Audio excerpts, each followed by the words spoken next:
Hello and welcome to Ellen Ruth Soap. I'm Ellen and today I'm going to show you how I made these Rebatch bars from all those soap shavings that I do in all the video when I bevel the corners of my soap and I have that big bucket. Well, when it gets full, it's time to do something with it. I have donated those scraps to an organization that makes new soaps and employs impoverished women. It's a fabulous organization, Eco Soap Bank. I've donated to them. I make Rebatch soap, and this is kind of a confetti bar. That's the other thing I'll do with soap scraps is make confetti bar. So these ones today are a little rustic. I kind of rushed it, and I'll talk about that as we go. I molded it up a little bit early and it hadn't melted all the way. So I have some chunkage in there, but I think it looks pretty. And then I had some leftover embeds that I wanted to throw on top just to decorate it, because being a Rebatch soap, it's kind of like hot process. The tops can get very rustic, but I think they're really fun. And again, this has all of the soap scraps, so every different fragrance that you've seen me make on the channel, all the different colorants is in here. This is the color that it melted to, so I didn't add any TD, so it's kind of this beigey brown, which didn't offend me because I knew I was pulling it out early and I would have speckles and I wanted them to pop out. But here's the interesting thing. All of those fragrances, after I heat this up and melt it in the crock pot, it just kind of smells soapy and clean. It smells like a fresh, clean bar of soap. It doesn't have any dominant fragrance, which always blows my mind when I'm working with that many different types of soap and that many fragrances that they don't clash, but they don't. I have never had a Rebatch soap smell terrible. It's the weirdest thing. So anyway, that's a positive thing. I did not add any extra fragrance to this, but I did add a couple of ingredients that help it melt down smooth and make a nice bar. Because of all the different soaps in here with coconut milk, goat milk, aloe vera, I mean, if you were allergy sensitive, it would be hard to label this. There's so many different. So I don't sell Rebatch soap. This is for family, but I love it. So, you know, my kids will get some. I think they're pretty. Every time I Rebatch, it's just for family and friends. But there you go. Come along and let's make some Rebatch soap. All right, we are ready to make our Rebatch soap. This is all of my soap shreds in here. It's about 40 ounces of soap shreds. And this is, you don't have to be specific with this. So, you know, thereabouts. This is a 6-liter bucket and they are loosely packed in here. So many pretty colors. It's kind of fun for me when I dumped all my soap shreds in here to see the different colors. I remember the different batches they came from. Anyway, we're going to melt these down in my crock pot here, but first let's talk about the soap mold. This is my Essential Depot standard soap mold. It's a standard soap bar size. Normally I do tall skinnies, but these are just so sturdy, and this is only going to make 1 loaf of soap. And because Rebatch soap has a very rustic top, it's kind of like a hot process soap. It's hard to get a real smooth top on it. It's pretty rustic. I found these soap embeds that I had made a long time ago. They're kind of like little cactus blossoms, and anytime I have leftover soap batter when I'm making a batch, I either put them in my flower mold or little molds like this and just save them for a rainy day. And so we'll use them today. I've dusted the top with some mica just to give them a little dimension.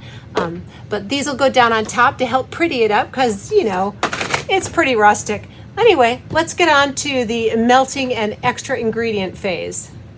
All right, I am turning my crock pot on high. If you don't have a slow cooker, you could do this in a double boiler type situation on the stove top. I probably wouldn't put it on direct heat.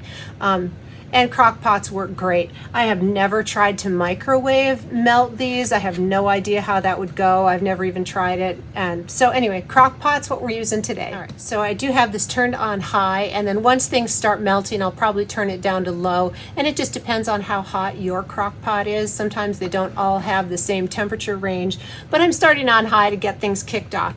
So now all you have to do is just plop your soap shreds into the crock pot. And here's an interesting thing about Rebatch that I have found. All of these soaps have different fragrances and stuff, but all together they don't smell bad. It just smells kind of clean and soapy.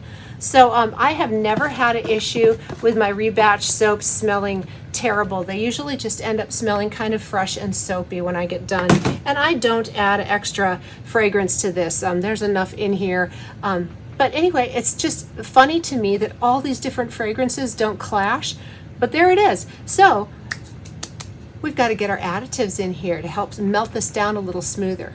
All right, one of the ways that helps melt our Rebatch soap down a little bit smoother is sodium lactate.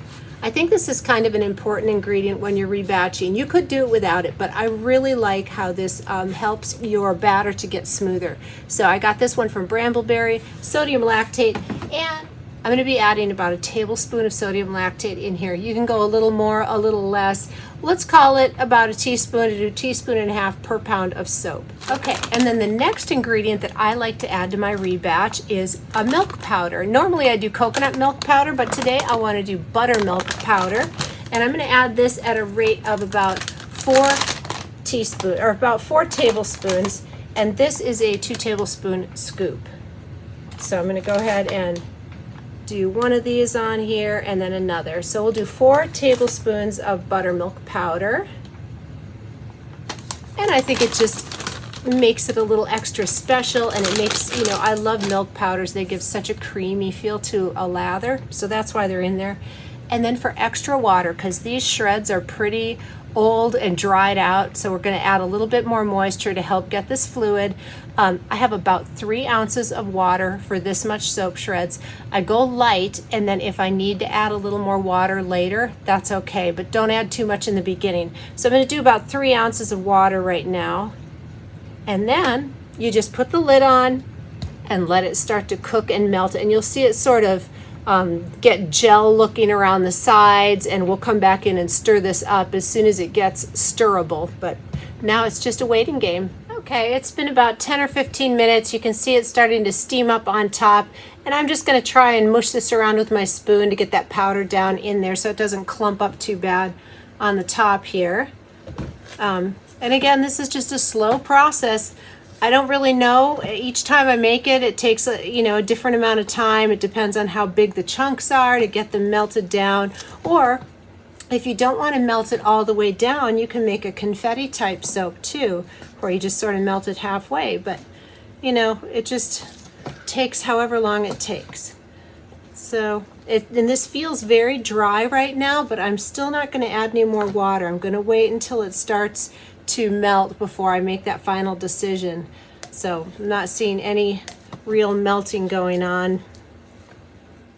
All right, and the other piece of equipment I'll be using today is my old hand mixer, and that really helps blend it. A stick blender doesn't really work. This is so thick that I don't think a stick blender works as well as a hand mixer or just a spoon.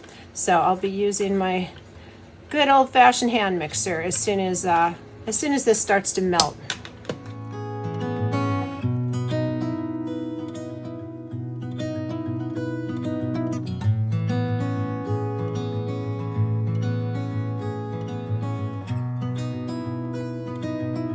It's been about another 20 minutes, and let's get this stirred down and see where we're at.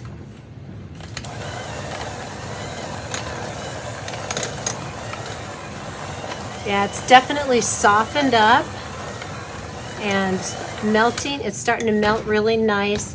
It's a little thick, but I think I'm actually going to hold off and not add any more water in here. And what that does is it'll make it firm up faster in the mold, and the curing time on this, in other words, the water evaporation time, will be a lot less if I don't add too much water in here. So at this point, you can have a decision to make. It is soft enough now where you could mash this down into a mold, and it would definitely have like a confetti style look to it, which is really cute. Or you can let this continue to melt. And also, if you don't like this color, it's really not that bad. It's kind of a beigey brown. It's not a bad color, but this would be the time to add a little bit of mica dispersed in some oil or distilled water. I would use water probably in here.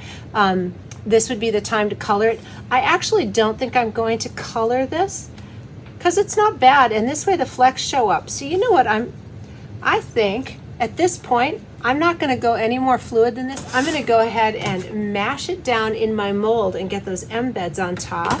And I want it to have like a confetti look on the inside. So let's get this molded up.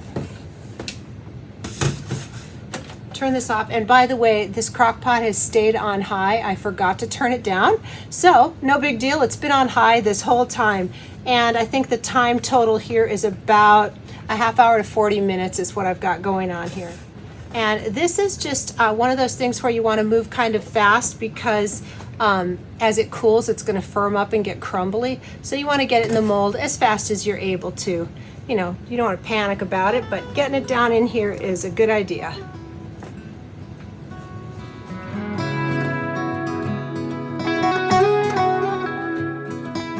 And this is not, you know, a glamorous thing. It's just really plopping and mashing is what you're doing. So you just do what you have to do to get it in there. Go, that's looking pretty good.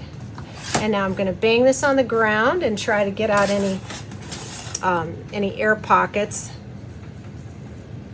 Let's get this mashed in here really good, and I'm going to spritz the top of this to wet it down, and then we'll get our embeds stuck. And if I can't get the embeds to stick on here, I will show you a little trick to do.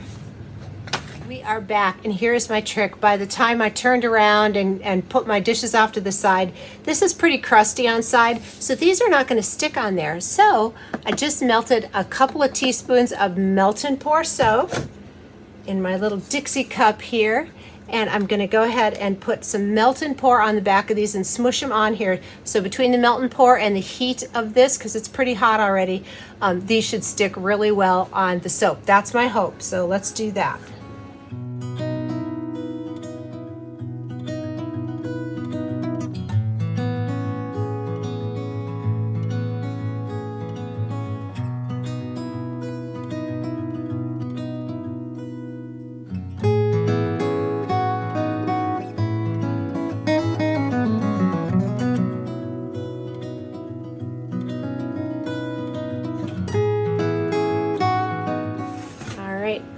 There it is.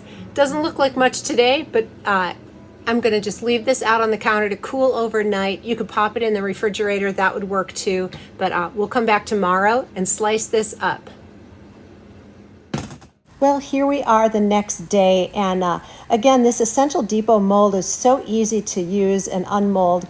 Look at how rustic that bottom is. So I probably could have melted this for a little bit longer, but you know what? We're just going to roll with it. Here's my single bar cutter. I got this years ago on Etsy, but I'll leave a link down for one similar on Amazon that I found. And the melt and pour trick for these embeds worked beautifully. They're stuck on there really good. I love it because it adds a little something to these rather rustic looking bars. I do like how the confetti came out on the inside. They're kind of pretty, and I love the fact that these are no waste bars, so that kind of makes up for a little bit of the rustic aesthetic. I keep saying rustic, sorry, I've said that word like a million times in this video, but you get my meaning. I like the confetti in there. So this has no added fragrance, no added color, it's just kind of all natural, but it smells really fresh. Like I said, it's the most interesting thing to me that the fragrances aren't clashing, but they really don't. So there it is. I'm going to finish cutting this, and we will come back and do some beveling and stamping, because even though these are a little funky looking, they still deserve the royal treatment, right?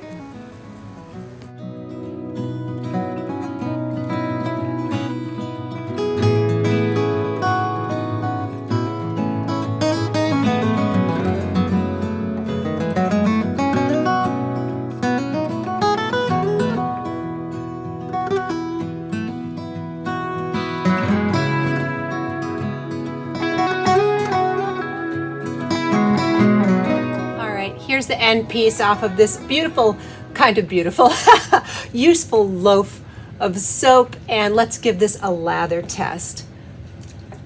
So I like to let this soap sit on the rack for several weeks, just because I did add some water and moisture. It's already fully cured per se. It's fully safe to use. The soap is wonderful already, but the curing or just letting the excess water dehydrate out will make these bars longer lasting. So we have a beautiful lather going here. Let me add a little water to that.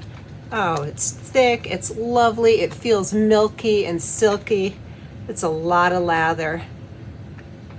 So I think that this is a fabulous way to use up those scraps of soap. Nothing goes to waste. I love that, and it's fabulous. It feels wonderful. So if you have extra soap scraps, I hope you give Rebatch a try. Well, I hope you enjoyed today's Rebatch video, and I also hope you have a wonderful day.